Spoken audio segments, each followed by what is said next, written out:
வணக்கம். இந்திய நேரப்படி இரவு 8:30 மணி செய்திகள். முதலில் ஜெம் தலைப்பு செய்திகளை காணலாம். தமிழ்நாட்டில் 10 லட்சம் மாணவர்களுக்கு மடிக்கணினி வழங்கும் திட்டம் தொடக்கம்.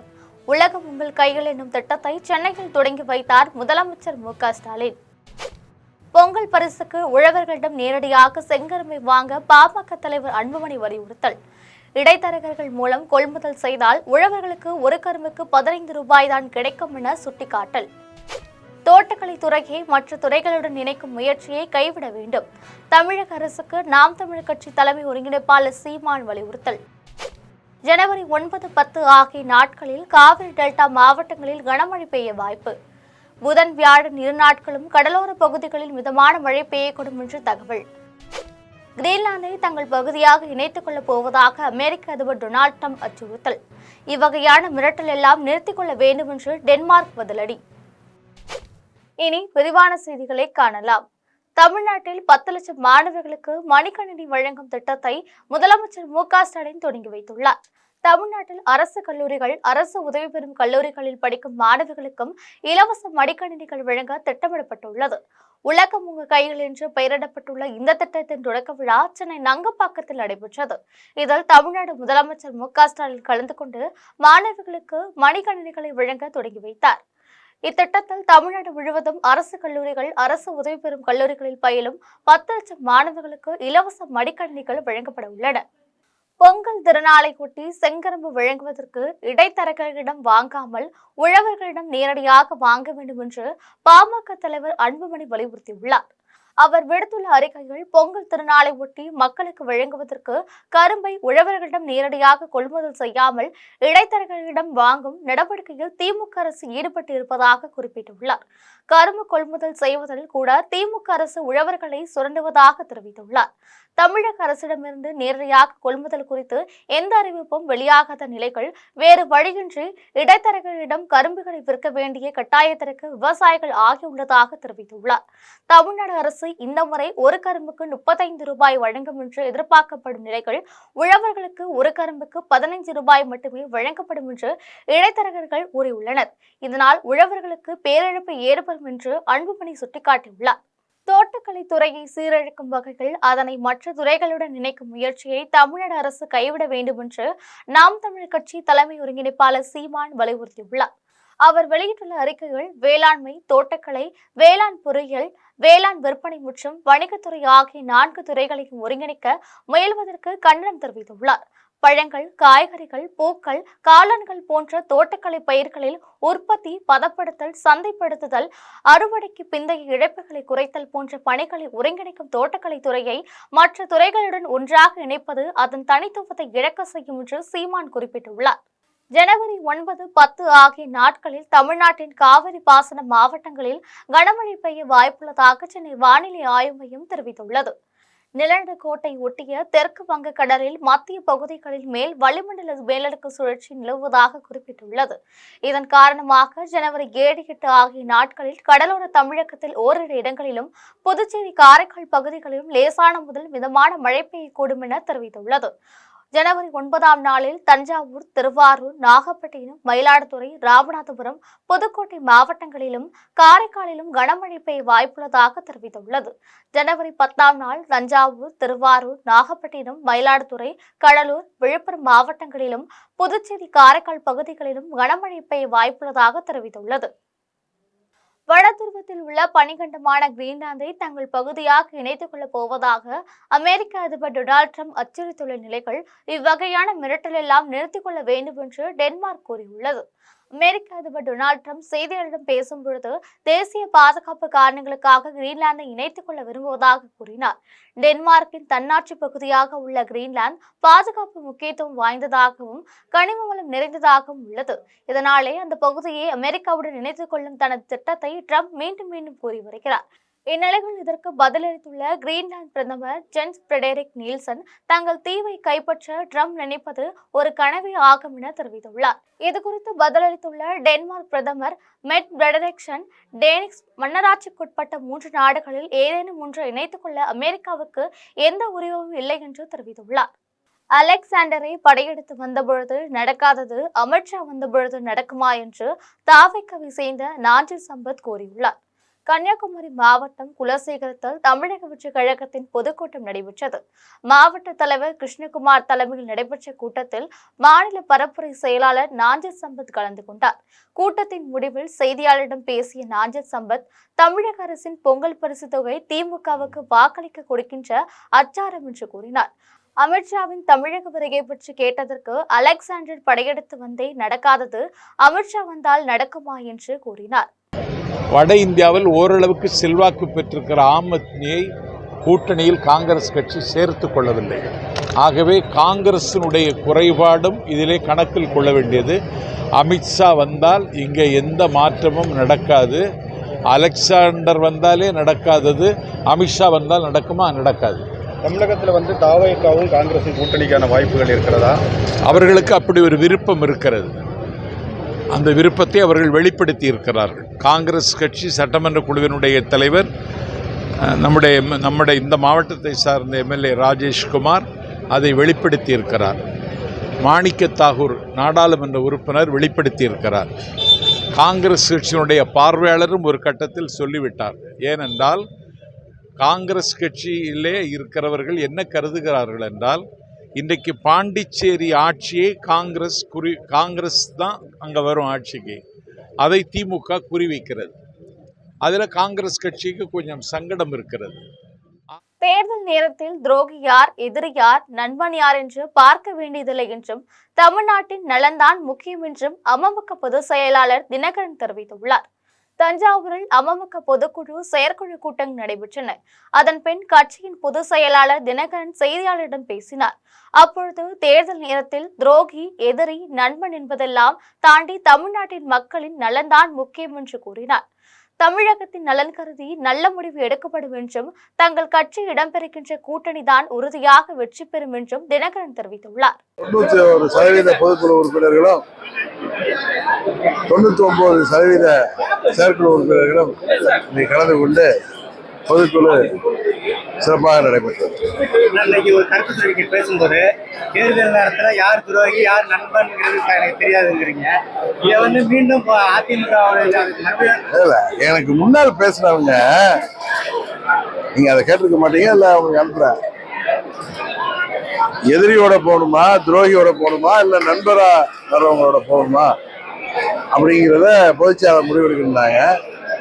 தேர்தல் நேரத்தில் துரோகி, எதிரி, நண்பன் என்பதையெல்லாம் தாண்டி தமிழ்நாட்டு மக்களின் நலனும் அம்மா மக்கள் முன்னேற்ற கழகத்தின் நலனும் தான் முக்கியம். அதனால யார் துரோகி, யார் எதிரி, யார் நண்பர் என்றெல்லாம் பார்க்க வேண்டிய அவசியம் இல்லை. இது தேர்தல் நேரம். அதனால தமிழ்நாட்டின் நலனும் அம்மா மக்கள் முன்னேற்ற கழகத்தின் நலன் தான் முக்கியம் அப்படிங்கிற கருத்தை தான் நான் சொன்னேன். செங்கோட்டையன் டிடிவி தினகரனும் ஓபிஎஸ் அவர்களும் கூடிய விரைவில் எங்களோட கூட்டணி அமைப்பாங்க அப்படின்ற மாதிரி செங்கோட்டையன் தரப்புல கூறப்படுது. கேரள மாநிலம் திருவனந்தபுரம் மாநகராட்சி மேயர் பதவி வழங்கப்படும் என கூறி தேர்தலில் போட்டியிட வைத்து தன்னை ஏமாற்றி விட்டதாக முன்னாள் டிஜிபியும் கவுன்சிலருமான ஸ்ரீலேகா தெரிவித்துள்ளார். திருவனந்தபுரத்தில் நடைபெற்ற மாநகராட்சி தேர்தலில் 50 வார்டுகளில் வெற்றி பெற்று பாஜக ஆட்சி பிடித்தது. மேயர் பதவிக்கு முன்னாள் டிஜிபி ஸ்ரீலேகா தேர்ந்தெடுக்கப்படுவார் என கூறப்பட்ட நிலையில் கட்சி மேலிடம் ராஜேஷை வேட்பாளராக அறிவித்தது. அவர் மேயராக பதவியேற்றுக் கொண்டார்.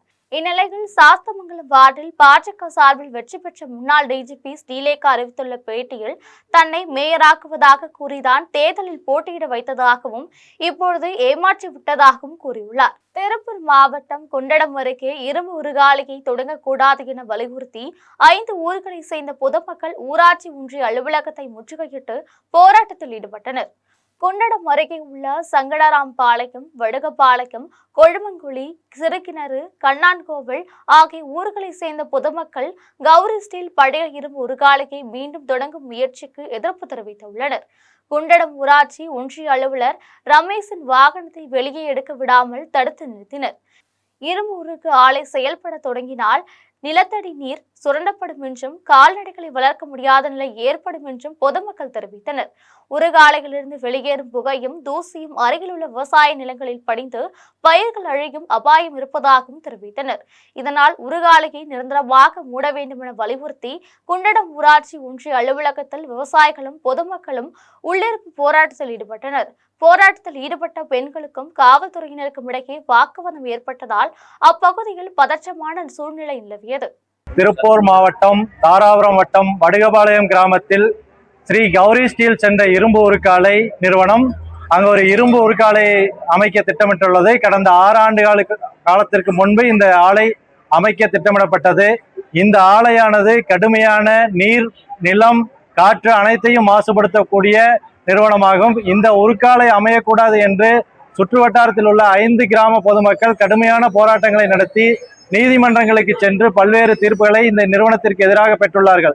பெரம்பலூர் அருகே உள்ள நெடுவாசல் மலையடிவாரத்தில் குடியிருக்கும் பொதுமக்கள் அப்பகுதியில் கல் உடைக்கும் கிரஷர் அமைக்கக்கூடாது என்று வலியுறுத்தி ஆட்சியரிடம் மனு அளித்துள்ளனர். பெரம்பலூர் அருகே நெடுவாசல், கவுல்பாளையம், கல்பாடி, எரக்கூர் ஆகிய ஊர்களை சுற்றி ஏராளமான கல்குவாரிகளும் கிரஷர்களும் இயங்கி வருகின்றனர். இதனால் அந்த ஊர் மக்கள் தங்கள் வாழ்வாதாரத்தை இழந்து தவிக்கின்றனர். நெடுவாசல் மலையடிவாரத்தில் செயல்பட்டு வரும் கிரஷரிலிருந்து வெளியேறும் புழுதியும் தூசியும் படிந்து தங்கள் ஊர் மக்கள் வாழ தகுதியற்றதாக மாறிவிட்டதாக தெரிவித்துள்ளனர். கிரஷரை விரிவாக்க போவதாக கூறும் உரிமையாளர்கள் இதனால் அங்கிருந்து வெளியேற வேண்டும் என கூறி மக்களை விரட்டுவதாக கூறப்படுகிறது. இந்நிலையில் குடியிருப்பு பகுதிக்கு அருகில் உள்ள கிரஷர்களை நிரந்தரமாக மூட வேண்டும் என்று ஆட்சியருக்கு கோரிக்கை மனு அளித்துள்ளனர். திருப்பூரில் குப்பைகள் அள்ளப்படாமல் உள்ளதை கண்டித்து திமுக சட்டமன்ற உறுப்பினர் செல்வராஜ் பொதுமக்களுடன் இணைந்து போராட்டத்தில் ஈடுபட்டார். திருப்பூர் மாநகராட்சி 55வது வார்டில் குப்பைகள் அள்ளப்படாமல் உள்ளதை கண்டித்து அப்பகுதி மக்கள் சட்டமன்ற உறுப்பினர் செல்வராஜிடம் புகார் அளித்தனர். இதைத் தொடர்ந்து அங்கு சென்று ஆய்வு செய்த அவர் பொதுமக்களுடன் இணைந்து போராட்டத்தில் ஈடுபட்டார். இதைத் தொடர்ந்து செய்தியாளரிடம் பேசிய சட்டமன்ற உறுப்பினர் செல்வராஜ் பேசிய பொழுது தங்கள் பகுதியில் 3 மாதங்களாக குப்பைகளை அள்ளவில்லை என குற்றம் சாட்டினார். நான் சட்டமன்ற மாவட்ட அமைச்சர், மற்றவங்கள வம்புக்களுக்கு வேண்டாம். மாவட்ட அமைச்சர், அமைச்சருங்கிற மேயருங்கிறத இங்கே வம்புக்களுக்கு வேண்டாம். இது வம்புக்களுக்கு அரசியல் இல்லை, பொதுமக்களுடைய சுகாதார பிரச்சனை. அந்த கண்ணோட்டத்தோடு தான் ஒவ்வொரு சேனலும் பார்க்கணும்னு சொல்கிறேன் நான். நீங்கள் அதுக்காக இது அரசியல் பண்ணுறான்னு பார்த்தீங்கன்னா தீர்வு காண முடியாது. தெரியும் தீர்வு காணுறதுக்கு அந்த சேனல் கேட்குற விஜயன் கேட்குற கேள்வி தெரியும். இதில் நோண்டி உள்ளாமல் பார்க்குறீங்க. எந்த நோண்டல் வந்தாலும் தளபதியை யாராலையும் வீழ்த்த முடியாது. இது உரிமைகளுக்காக குரல் கொடுக்குற விஷயம். ஒரு சட்டமன்ற உறுப்பினர் இருக்கும்போது வீட்டில் படுத்து தூங்கிட்டு இருக்க முடியாது. சில நேரங்கள் வரும்போது நம்மளுடைய சேலம் மாவட்டம் ஓமலூர் அருகே ரயில் மோதி தாயும் மகளும் உயிரிழந்தது சோகத்தை ஏற்படுத்தியுள்ளது. சேலம் மாவட்டம் ஓமலூரை அடுத்து மானந்தாள் ஏரிக்கரையை சேர்ந்த கிட்டு மனைவி பாக்கியம், அவர் மகள் மஞ்சு ஆகிய இருவரும் கூலி வேலைக்காக தண்டவாளத்தில் நடந்து சென்றனர். அப்பொழுது ஒரு தண்டவாளத்தில் மேட்டூரிலிருந்து சேலம் நோக்கி ஒரு ரயில் வந்தது. இதை அறிந்த இருவரும் பக்கத்து தண்டவாளத்திற்கு சென்றனர். அப்பொழுது அந்த தண்டவாளத்தில் மேட்டூர் நோக்கி சென்ற ரயில் என்ஜின் 2 பேர் மீது மோதி தூக்கி வீசியது. இதில் இருவரும் நிகழ்விடத்திலே உடல் சிதறி உயிரிழந்தனர். இதையடுத்து தௌசம்பட்டி காவல்துறையினரும் சேலம் ரயில்வே காவலர்களும் உடல்களை எடுத்து சென்றனர். இதுகுறித்து வழக்கு பதிந்து விசாரித்து வருகின்றனர். காவல்துறையை சேர்ந்த கணவர் விவாகரத்து வழக்கு தொடுத்த நிலைகள் மஞ்சு தனது தாயுடன் வாழ்ந்து வந்துள்ளார். இந்நிலையில் தாயும் மகளும் ரயில் மோதி உயிரிழந்தது அப்பகுதியில் சோகத்தை ஏற்படுத்தியுள்ளது. ரியல் எஸ்டேட் நடந்துபவர்களுக்காக குடியிருப்புகளை காலி செய்யும்படி நீர்வளத்துறை நெருக்கடி கொடுப்பதாக கூறி கன்னியாகுமரி மாவட்ட ஆட்சியர் அலுவலகத்தில் பொதுமக்கள் மனு அளித்துள்ளனர். நாகர்கோவில் மாடன் கோவில் தெருவில் 60 ஆண்டுகளுக்கு மேலாக 58 குடும்பங்கள் குடியிருந்து வருகின்றனர். இவர்களுக்கு அப்போதைய முதல்வர் எம்ஜிஆர் ஆட்சியில் பட்டா வழங்கப்பட்டது. பிறகு கருணாநிதி ஆட்சியில் 22 வீடுகளுக்கு பட்டா வழங்கப்பட்டது. மீதமுள்ள வீடுகளுக்கு விரைவில் பட்டா வழங்கப்படும் என உறுதியளிக்கப்பட்டது. இந்த வீடுகளுக்கு மின் இணைப்பு, குடிநீர் இணைப்பு போன்ற அனைத்து தமிழக அரசால் செய்யப்பட்டிருந்தது. இந்நிலையில் இந்த பகுதியை காலி செய்ய வேண்டும் என கூறி நீர்வளத்துறை அதிகாரிகள் நோட்டீஸ் ஒட்டியதால் அவர்கள் அதிர்ச்சி அடைந்தனர். இதனால் தங்கள் குடியிருக்கும் பகுதியிலே தொடர்ந்து இருப்பதை உறுதி செய்ய கோரி நாகர்கோவிலில் உள்ள மாவட்ட ஆட்சியர் அலுவலகத்தில் மனு அளித்தனர். உறுதியளிக்கப்பட்ட ஓய்வூதிய திட்டத்தை ஓய்வு பெற்ற போக்குவரத்து தொழிலாளர்களுக்கும் வழங்க வேண்டும் என கோரி அரசு போக்குவரத்து கழக ஓய்வு பெற்றோர் நல அமைப்பினர் கோரிக்கை விடுத்துள்ளனர். திருவள்ளூர் மாவட்டம் பொன்னேரியில் அரசு போக்குவரத்து கழக ஓய்வு பெற்றோர் நல அமைப்பின் கூட்டம் நடைபெற்றது. தலைவர் அந்தோணி சுவாமி தலைமையில் மாநில செயலாளர் ராஜசேகரன், பொருளாளர் வரதராஜன், இணை பொதுச் செயலாளர் பலராமன் முன்னிலையில் நடைபெற்றது. இதில் ஓய்வூதிய திட்டத்தில் டிரஸ்ட் மூலம் வழங்கப்பட்டு வரும் நிதி தேவையில்லை என்றும் அரசு நேரடியாக நிதி ஒதுக்கி வழங்க வேண்டும் என்று வலியுறுத்தப்பட்டது. ஆசிரியர்களுக்கு வழங்குவது போலவே உறுதியளிக்கப்பட்ட ஓய்வூதிய திட்டத்தை ஓய்வு பெற்ற போக்குவரத்து தொழிலாளர்களுக்கும் வழங்க வேண்டும் என்று கோரிக்கை வைத்தனர். தமிழ்நாடு அரசு போக்குவரத்து கழக ஓய்வு பெற்றோர் நல அமைப்பு காஞ்சிபுரம் மண்டலத்துக்கு உட்பட்ட பொன்னேரி கிளை பேரவையினுடைய பேரவை கூட்டம் இன்றைய தினம் நடைபெற்றுக் கொண்டிருக்கிறது. இந்த பேரவையில் எங்களுடைய கோரிக்கை என்பது ஓய்வு பெற்ற போக்குவரத்து தொழிலாளர்களுக்கு பல்வேறு கோரிக்கைகள் அரசாங்கம் நிறைவேற்றி வந்திருக்கிறது. அதில் முதலாவதாக இந்த அரசாங்கம் இப்பொழுது தற்சமயம் நடைபெற்றுக் கொண்டிருக்கிற இந்த பென்ஷன் திட்டம் என்பது ஒரு ட்ரஸ்ட் மூலமாக நடைபெற்றுக் கொண்டிருக்கிறது. அந்த ட்ரஸ்ட்டு எங்களுக்கு தேவையில்லை. அரசே நேரடியாக பட்ஜெட்டில் எங்களுக்கு நிதி ஒதுக்கி இபிஐ போல அரசு ஊழியர்கள் ஆசிரியர்கள் போல எங்களுக்கு பென்ஷனை தர வேண்டும் என்று இந்த நேரத்தில் நாங்கள் கேட்டுக்கொள்கிறோம். ஓய்வு பெற்ற தொழிலாளர்கள் ஓய்வு பெறும் போது எந்த விதமான பணப்பலன்களையும் அரசு கொடுப்பதில்லை, நிர்வாகம் கொடுப்பதில்லை. அவர்கள் வெறும் கையோடு வீட்டுக்கு அனுப்பக்கூடிய ஒரு மோசமான நிலை என்பது தொடர்கிறது. 2 ஆண்டுகள் 3 ஆண்டுகள் பிறகே அந்த ஓய்வு கால பலன்கள். கன்னியாகுமரி மாவட்டம் வெள்ளிசந்தை அரசு பள்ளியில் 18 ஆண்டுகளுக்கு முன்பு படித்த முன்னாள் மாணவர்கள் சந்திப்பு நடைபெற்றது. வெள்ளிசந்தை அரசு உயர்நிலைப் பள்ளிகள் 10ஆம் வகுப்பு படித்த மாணவர்கள் 18 ஆண்டுகளுக்கு பிறகு மீண்டும் தங்கள் பள்ளியில் ஒருங்கிணைந்தனர். அவர்களுக்கு பாடம் புகட்டிய ஆசிரியர்களை அழைத்து வந்து பெருமைப்படுத்தியதோடு தங்கள் நினைவுகளை பகிர்ந்து கொண்டனர். ஆசிரியர்களும் தங்கள் மாணவர்கள் தற்பொழுது பல்வேறு பணிகளில் இருப்பதை தெரிந்து கொண்டு மகிழ்ச்சியடைந்து அவர்களை வாழ்த்தினர். முன்னாள் மாணவர்கள் பள்ளிகள் வளர்ச்சிக்காக நன்கொடை வழங்கினர். இதில் 50க்கும் மேற்பட்ட முன்னாள் மாணவர்களும் ஆசிரியர்களும் கலந்து கொண்டனர். அரசு துறைகளில் 1 லட்சம் பணியிடங்களை பறித்த மத்திய பாஜக அரசை கண்டித்து கோவில்பட்டியில் அனைத்திந்திய இளைஞர் பெருமன்றத்தினர் சாலை மறியலில் ஈடுபட்டனர். தமிழகத்தில் உள்ள ரயில்வே, வங்கி, அஞ்சல், தொலைத்தொடர்பு துறைகளில் 1 லட்சம் பணியிடங்களை பறித்துள்ளதாக அனைத்திந்திய இளைஞர் பெருமன்றம் குற்றம் சாட்டியுள்ளது. காலி பணியிடங்களை தமிழக இளைஞர்களை கொண்டு நிரப்ப வேண்டும், புதிய தொழிலாளர் சட்டங்களை திரும்ப பெற வேண்டும் என்பது உள்ளிட்ட கோரிக்கைகளை வலியுறுத்தி தூத்துக்குடி மாவட்டம் கோவில்பட்டியில் அனைத்திந்திய இளைஞர் பெருமன்றத்தினர் ரயில் மறியலில் ஈடுபடுவதற்காக ஊர்வலமாக சென்றனர். அப்பொழுது காவல்துறையினர் தடுத்ததால் அவர்கள் தரையில் அமர்ந்து சாலை மறியலில் ஈடுபட்டனர். இதையடுத்து போராட்டத்தில் ஈடுபட்ட 25 பேரையும் காவல்துறையினர் கைது செய்தனர். காஞ்சிபுரத்தில் போக்குவரத்து துறை சார்பில் சாலை பாதுகாப்பு விழிப்புணர்வு பேரணியை மாவட்ட ஆட்சியர் கலைச்செல்வி தொடங்கி வைத்தார். இந்தியாவில் ஜனவரி 1 முதல் ஜனவரி 31 வரை சாலை பாதுகாப்பு மாதமாக கடைபிடிக்கப்பட்டு வருகிறது. இதையொட்டி காஞ்சிபுரம் மாவட்ட ஆட்சியர் அலுவலகத்தில் விழிப்புணர்வு பேரணியை ஆட்சியர் கலைச்செல்வி கொடியசைத்து துவங்கி வைத்தார். இப்பேரணிகள் காவல்துறை, போக்குவரத்து துறை சார்ந்தவர்கள் இருசக்கர வாகனத்தில் தலைக்கவசம் அணிந்து பொதுமக்களுக்கு விழிப்புணர்வு ஏற்படுத்தும் வகையில் சாலை பாதுகாப்பு, உயிர் பாதுகாப்பு என்ற வாசகங்கள் அடங்கிய பதாகைகளுடன் சென்றனர். இப்பேரணி ஆட்சி அலுவலகத்தில் தொடங்கி முக்கிய சாலைகள் வழியாக பேருந்து நிலையம் அடைந்தது. பயணியர் இல்லம் வரை சென்று முடிந்தது. இந்நிகழ்வில் வட்டார போக்குவரத்து அலுவலர் நாகராஜன், மோட்டார் வாகன ஆய்வாளர் சிவராஜ், போக்குவரத்து காவல்துறை அலுவலர்கள், பொதுமக்கள் கலந்து கொண்டனர்.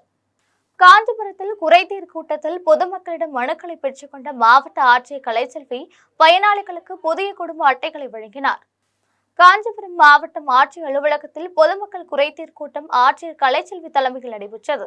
இந்த கூட்டத்தில் பொதுமக்களிடமிருந்து 368 மனுக்களை பெற்று அவற்றின் மீது உடனடியாக நடவடிக்கை எடுக்கும்படி ஆட்சியர் உத்தரவிட்டார். அப்பொழுது 14 பேருக்கு புதிய மின்னணு குடும்ப அட்டைகளை ஆட்சியர் வழங்கினார்.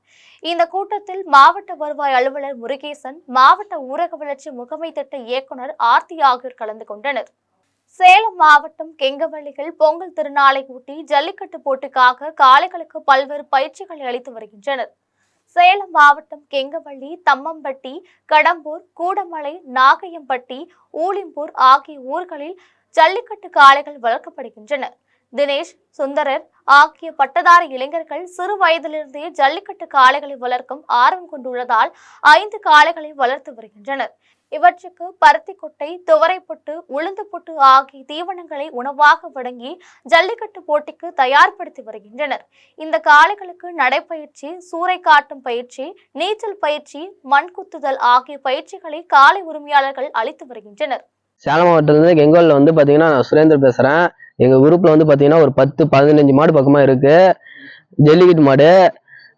நாங்கள் வந்து பார்த்தீங்கன்னா தயாராக வந்து பார்த்தீங்கன்னா டெய்லியும் காலையிலேயும் சாயங்காலம் வந்து பார்த்தீங்கன்னா தீனி கரெக்டான நேரத்துக்கு வச்சுட்டு இருக்கிறோம். எங்கள் குழந்தை போல் பார்த்துட்டு இருக்கிறோம்.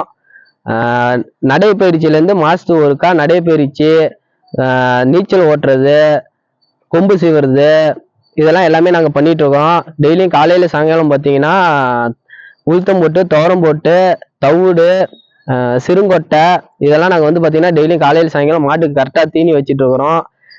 இப்போ வந்து பார்த்தீங்கன்னா பொங்கல் டைம் வந்தனால கரெக்டாக எல்லாம் பேப்பராக பண்ணிட்டு இருக்கிறோம்.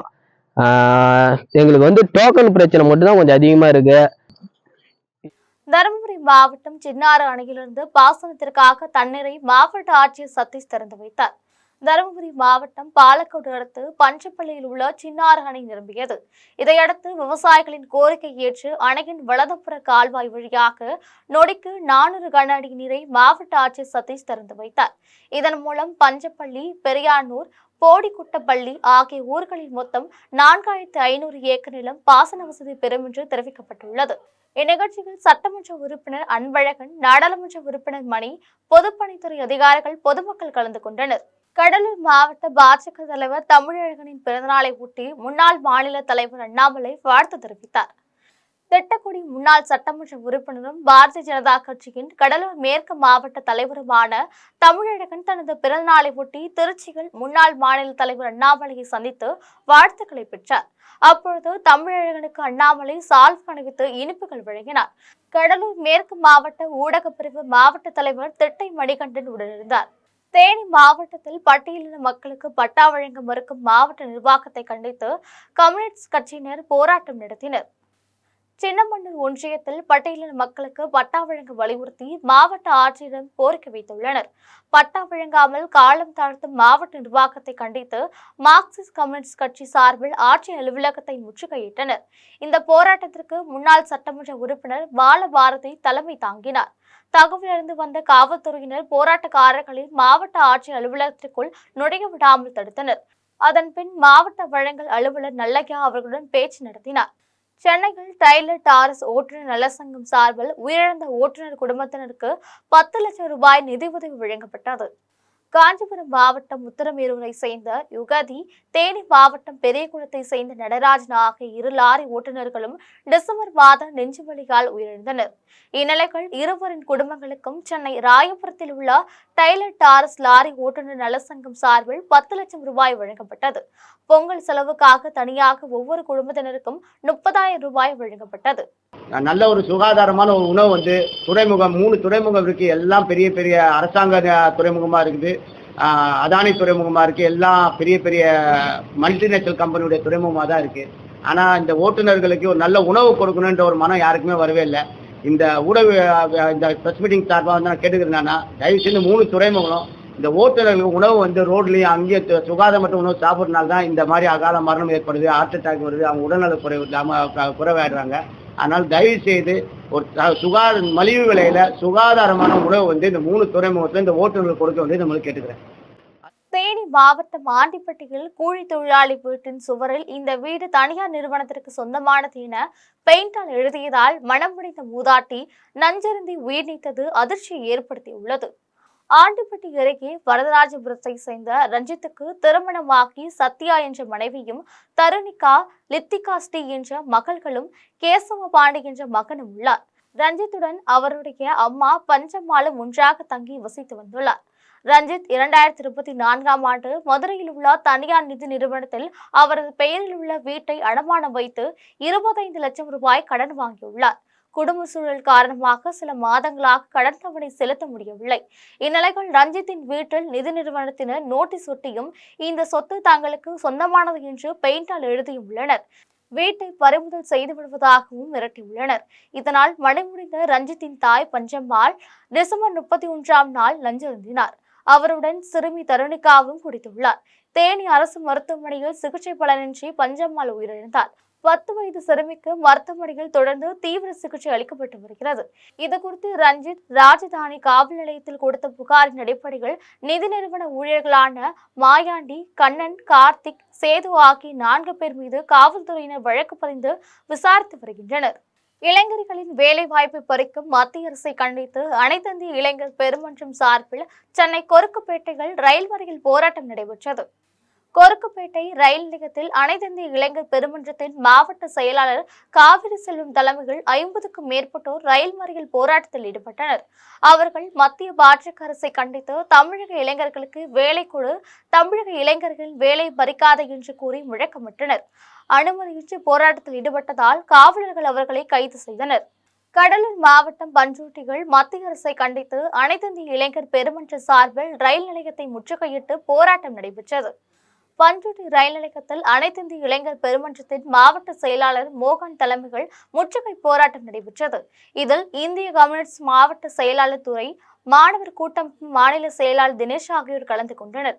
தமிழ்நாட்டில் உள்ள மத்திய அரசு மற்றும் பொது நிறுவனங்களில் தமிழ்நாட்டு இளைஞர்களுக்கு முன்னுரிமை வழங்க வேண்டும் என்று வலியுறுத்தினர். போராட்டத்தில் ஈடுபட்டவர்களை காவல்துறையினர் கைது செய்தனர். மீண்டும் ஜெம் தலைப்புச் செய்திகள். தமிழ்நாட்டில் 10 லட்சம் மாணவர்களுக்கு மடிக்கணினி வழங்கும் திட்டம் தொடக்கம். உலகம் உங்கள் கைகள் என்னும் திட்டத்தை சென்னையில் தொடங்கி வைத்தார் முதலமைச்சர் மு.க. ஸ்டாலின். பொங்கல் பரிசுக்கு உழவர்களிடம் நேரடியாக செங்கரும்பை வாங்க பாமக தலைவர் அன்புமணி வலியுறுத்தல். இடைத்தரகர்கள் மூலம் கொள்முதல் செய்தால் உழவர்களுக்கு ஒரு கரும்புக்கு 15 ரூபாய் தான் கிடைக்கும் என சுட்டிக்காட்டல். தோட்டக்கலை துறையை மற்ற துறைகளுடன் இணைக்கும் முயற்சியை கைவிட வேண்டும். தமிழக அரசுக்கு நாம் தமிழர் கட்சி தலைமை ஒருங்கிணைப்பாளர் சீமான் வலியுறுத்தல்.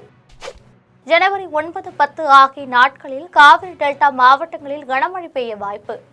புதன், வியாழன் 2 நாட்களும் கடலோர பகுதிகளில் மிதமான மழை பெய்யக்கூடும் என்று தகவல். கிரீன்லாந்தை தங்கள் பகுதியாக இணைத்துக் கொள்ளப் போவதாக அமெரிக்க அதிபர் டொனால்ட் ட்ரம்ப் அச்சுறுத்தல். இவ்வகையான மிரட்டல் எல்லாம் நிறுத்திக் கொள்ள வேண்டும் என்று டென்மார்க் பதிலடி. இத்துடன் ஜெம் செய்திகள் நிறைவடைகின்றன. மீண்டும் ஜெம் செய்திகள் இரவு 12 மணிக்கு. உடனுக்குடன் செய்திகளை காண GemLive.tv என்ற இணையதளத்தில் இணைந்திருங்கள். நன்றி, வணக்கம்.